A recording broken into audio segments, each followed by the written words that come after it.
News Kannada ವಾಹಿನಿಗೆ ಸ್ವಾಗತ. ಕ್ರೀಡಾಪಟುಗಳಿಗೆ ಉತ್ತೇಜನ ಕೊಡಲು ಸರ್ಕಾರ ಸಾಕಷ್ಟು ಹಣ ಖರ್ಚು ಮಾಡುತ್ತೆ. ಅಲ್ಲದೆ ಕ್ರೀಡಾಪಟುಗಳಿಗೆ ಅಗತ್ಯ ಸಾಮಗ್ರಿ, ಕ್ರೀಡಾ ಕಿಟ್ ಎಲ್ಲವೂ ಕೂಡ ಕೊಡ್ತಾ ಇದೆ.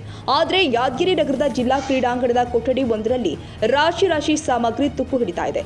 ವಿಚಾರ ಗೊತ್ತಾದ ಕೂಡಲೇ ಸಾಮಾಜಿಕ ಹೋರಾಟಗಾರ ಉಮೇಶ್ ಮುದ್ನಾಳ್ ಸ್ಥಳಕ್ಕೆ ಭೇಟಿ ಕೊಟ್ಟು ಆಕ್ರೋಶ ವ್ಯಕ್ತಪಡಿಸಿದ್ದಾರೆ. ಕಲ್ಯಾಣ ಕರ್ನಾಟಕದ ಯಾದಗಿರಿ ಜಿಲ್ಲೆಗೆ ಹಿಂದುಳಿದ ಜಿಲ್ಲೆಯ ಮಕ್ಕಳು ಕ್ರೀಡೆಯಲ್ಲಿ ಮುಂದುವರಿಯುವಲ್ಲಿ ಅಂತ ರಾಜ್ಯ ಸರ್ಕಾರ ಸಾಕಷ್ಟು ಯೋಜನೆ ರೂಪಿಸಿದೆ. ಕೋಟ್ಯಾಂತರ ರೂಪಾಯಿ ಖರ್ಚು ಮಾಡಿ ಕ್ರೀಡಾ ಸಾಮಗ್ರಿಯನ್ನ ಕೊಟ್ಟಿದೆ. ಆದರೆ ಬಳಕೆಯಾಗದೆ ಜಾಡು ಹಿಡಿತಾ ಇದೆ. ಕ್ರೀಡಾಪಟುಗಳು ಕೇಳಿದ್ರೂ ಕೂಡ ಕೊಡ್ತಾ ಇಲ್ಲ ಅಂತ ಕ್ರೀಡಾ ಅಧಿಕಾರಿ ರಾಜು ಬಾವಿಹಳ್ಳಿ ವಿರುದ್ಧ ಆಕ್ರೋಶ ವ್ಯಕ್ತಪಡಿಸಿದ್ರು. ಕೂಡಲೇ ಕ್ರೀಡಾ ಸಾಮಗ್ರಿ ಬಳಕೆಗೆ ಕೊಡದೆ ಇದ್ರೆ ಕ್ರೀಡಾಂಗಣದ ಮುಂಭಾಗದಲ್ಲಿನ ರಾಜ್ಯ ಹೆದ್ದಾರಿ ತಡೆದು ಪ್ರತಿಭಟನೆ ಮಾಡುವುದಾಗಿ ಎಚ್ಚರಿಕೆ ಕೊಟ್ಟಿದ್ದಾರೆ. ಇದು ನೋಡ್ರಿ, ಒಳಗಡೆ ಇರ್ತಕ್ಕಂಥ ಎಲ್ಲಾ ಸಾಮಗ್ರಿ ನೋಡ್ರಿ, ಎಲ್ಲ ಪೇಂಟಿಂಗ್ ಹೆಂಗಾಗಿ ಬಿದ್ದು ಇವತ್ತೆಲ್ಲ ಇದೆಲ್ಲ ಒಳಗಡೆ ಈ ಟೈಪ್ ಅಂಡಿ ಇದ್ರಾಗೆಲ್ಲ ಅಕ್ರಮ ಬಾಟ್ಲಿಗಳೆಲ್ಲ ಬಿದ್ದ ಕುಡಿದು ಇರೋ ಕಟ್ಟಾರ ನನ್ನ ಮಕ್ಕಳಿಗೆ.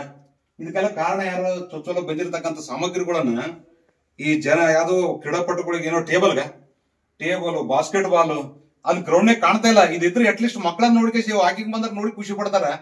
ಅಟ್ಲೀಸ್ಟ್ ನೋಡ್ಲಕ್ಕನ ಆಡ್ಲಿಕ್ಕೆಲ್ಲ ನೋಡ್ಲಕ್ಕನ ಅನ್ಕಲಾಗ್ತದ. ಬಂದಿರತಕ್ಕಂತ ಸೌಲಭ್ಯಗಳನ್ನ ವಂಚಿತವ. ಇಷ್ಟು ದಿನ ಸೌಲಭ್ಯ ವಂಚಿತ ಇಲ್ಲ ಆದ್ರೂ ಕೂಡ ಬಂದು ಸೌಲಭ್ಯಗಳು ವಿತರಣೆ ಮಾಡುವಲ್ಲಿ ದಿವ್ಯ ನಿರ್ಲಕ್ಷ್ಯ ಅಂದ್ರೆ ತಪ್ಪಾಗಲ್ಲ. ಬಾಸ್ಕೆಟ್ ಕಿಟ್ ಪೂರ ಬಿದ್ದದ. ಇದೆಲ್ಲ ಬಾಸ್ಕೆಟ್ ಕಿಟ್ಟು ನೋಡ್ರಿ, ವಾಲಿಬಾಲ್ದು ನೋಡ್ರಿ, ಇವೆಲ್ಲ ಏನು ಆಗಿಲ್ಲ. ಈ ಸಿಡಿ ಇಷ್ಟೆಲ್ಲ ಇದ್ದೂನು ಬಳಕೆ ಆಗದೆ ಇವತ್ತಿನ ದಿವಸ ನಿರ್ಲಕ್ಷ್ಯ. ಈ ಅಧಿಕಾರಿಗಳು ಏನಿದ್ದಾರ ಕುಂಭಕರ್ಣ ನೀತಿ ಮಾಡೋದು, ಚಳಿ ಬಿಡಿಸೋದು ಮಾಡತಕ್ಕಂಥ ಕೆಲಸ ಆಗ್ಬೇಕು.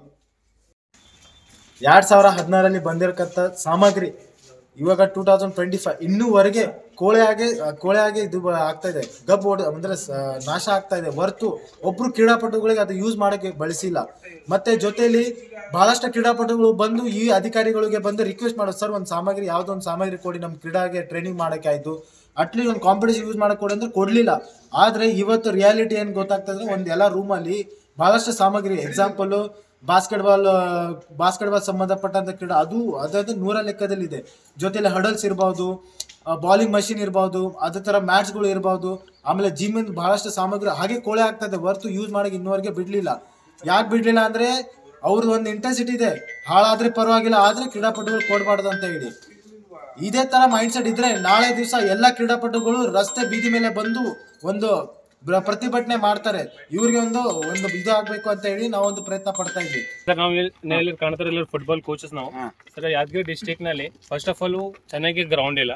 ಅದ್ರ ಜೊತೆಯಲ್ಲಿ ಗ್ರೌಂಡ್ ಇಲ್ಲ ಅಂದ್ರೆ ಓಕೆ, ಅದು ಗೋಲ್ ಪೋಸ್ಟ್ ಇಲ್ಲ, ನೆಟ್ ಇಲ್ಲ, ಇಲ್ಲಿ ಚೆನ್ನಾಗಿ ವ್ಯವಸ್ಥೆನೇ ಇಲ್ಲ. ಬೇರೆ ಡಿಸ್ಟ್ರಿಕ್ಟ್ ಹೋಗಿದ್ರೆ, ನಾವು ಡಿಸ್ಟ್ರಿಕ್ಟ್ ಲೆವೆಲ್, ಡಿವಿಷನ್ ಲೆವೆಲ್ ಹೋಗಿದ್ರೆ ಅಲ್ಲಿ ಟಫ್ ಗ್ರೌಂಡ್ ಇರ್ತಾರೆ ಅಲ್ಲಿ. ಯಾಕಂದ್ರೆ ನಾವು ಇಲ್ಲಿಂದ ಡಿಸ್ಟ್ರಿಕ್ಟ್ ಡಿವಿಷನ್ ರೆಪ್ರೆಸೆಂಟ್ ಮಾಡಬೇಕಾದ್ರೆ ನಾವು ಆ ಗ್ರೌಂಡ್ ನಲ್ಲಿ ಆಟ ಆಡ್ಲಿಕ್ಕೆ ಆಗಲ್ಲ ಸರ್. ಯಾಕಂದ್ರೆ ಫಸ್ಟ್ ಆಫ್ ಆಲ್ ನಾವು ಪ್ರಾಕ್ಟೀಸ್ ಇಲ್ಲ ಆ ಗ್ರೌಂಡ್ ನಲ್ಲಿ.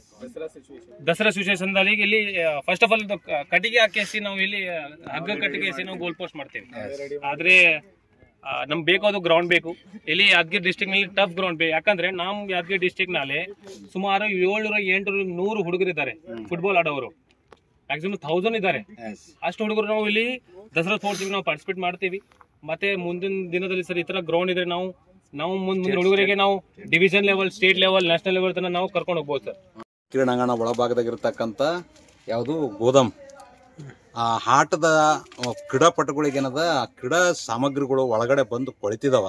ಸಂಬಂಧಪಟ್ಟ ಅಧಿಕಾರಿಗಳು ಅದನ್ನು ಬಳಕೆ ಮಾಡದೆ ಇಲ್ಲಿ ತನ ಏನದಂದ್ರೆ ಒಳಗೆ ಹಾಕಿರ್ತಕ್ಕಂಥ ಕ್ರೀಡಾಪಟುಗಳಿಗೆ, ಜಿಲ್ಲೆಯಲ್ಲಿರ್ತಕ್ಕಂಥ ಕ್ರೀಡಾಪಟುಗಳಿಗೆ ಅವಮಾನ ಮಾಡಿದಂತ ತಕ್ಷಣ ಸಂಬಂಧಪಟ್ಟ ಅಧಿಕಾರಿಗಳು ಎಚ್ಚೆತ್ಕೊಂಡು ಅದು ಯಾರ್ಯಾರು ಡಿಸ್ಟ್ರಿಬ್ಯೂಟ್ ಮಾಡಬೇಕು, ಸ್ಕೂಲಿಗಾಗಲಿ ಕಾಲೇಜಿಗೆ ಮಾಡಬೇಕು, ಇಲ್ಲಾಂದ್ರೆ ಈ ಗ್ರೌಂಡ್ನಲ್ಲಿ ಅಳವಡಿಸ್ಬೇಕು. ಅದನ್ನು ಬಿಟ್ಟು ಕೇಸಿ ಇದನ್ನು ಬಾಗಿಲು ಕುಲ್ಲದ ಯಾರ್ಯಾರು ಕಳವ ಮಾತಾರ ಹೋಗ್ತಾರ ಗೊತ್ತಾಗಲ್ಲ. ಅದಕ್ಕೆ ಇದು ಸಂಬಂಧಪಟ್ಟ ಅಧಿಕಾರಿಗಳು ತಮ್ಮ ಮನೆದವ್ರು ಹಿಂಗೆ ಮಾಡ್ತಾರೆ. ಇದು ಇವ್ರ ನಿರ್ಲಕ್ಷ್ಯನೇ ಕಾರಣ. ತಕ್ಷಣ ಎಚ್ಚೆತ್ಕೊಂಡು ಇವ್ರನ್ನ ವಿತರಣೆ ಮಾಡ್ತಕ್ಕಂಥ ಕೆಲಸ ಮಾಡಬೇಕು. ಇಲ್ಲದಿದ್ರೆ ಈ ಕ್ರೀಡಾಂಗಣ ಮುಂಭಾಗದಲ್ಲಿರ್ತಕ್ಕಂಥ ಮುಖ್ಯ ರಸ್ತೆನೆ ಬಂದ್ ಮಾಡಿ ಕೇಸಿ ಬೃಹತ್ ಪ್ರತಿಭಟನೆ ಮಾಡಬೇಕಾಗ್ತಕ್ಕಂಥ ಇದೇ ಸಂದರ್ಭದಲ್ಲಿ ಎಚ್ಚರಿಕೆ ನೀಡ್ತೇನೆ. ಇದೇ ಸಂದರ್ಭದಲ್ಲಿ ಲೋಕೇಶ್, ಪವನ, ಶಿವು, ಪ್ರಭು ಅನೇಕ ಕ್ರೀಡಾಪಟುಗಳು ಉಪಸ್ಥಿತರಿದ್ದರು. ತುರ್ತಾಗಿ ಜಿಲ್ಲಾಧಿಕಾರಿಗಳು ಕ್ರೀಡಾಪಟುಗಳಿಗೆ ಬಳಕೆ ಆಗದ ಕ್ರೀಡಾ ಸಾಮಗ್ರಿಗಳು ಕೊಠಡಿಯಲ್ಲೇ ಕುಳಿತಾ ಇರುವ ಸ್ಥಳಕ್ಕೆ ಭೇಟಿ ನೀಡಿ ತಪ್ಪಿತಸ್ಥರ ಮೇಲೆ ಕಾನೂನು ಕಠಿಣ ಕ್ರಮ ಕೈಗೊಂಡು 24 ಗಂಟೆಯಲ್ಲಿ ಎಲ್ಲ ಶಾಲಾ ಕಾಲೇಜುಗಳಿಗೆ ವಿತರಣೆ ಮಾಡಬೇಕು ಮತ್ತು ಕ್ರೀಡಾಂಗಣ ಒಳಗಡೆ ಅಳವಡಿಸಿ ಕ್ರೀಡಾಪಟು ಮತ್ತು ವಾಯು ವಿಹಾರಕ್ಕೆ ಬರುವಂತಹ ಸಾರ್ವಜನಿಕ ಅನುಕೂಲ ಮಾಡಲು ಮುಂದಾಗಬೇಕಾಗಿದೆ.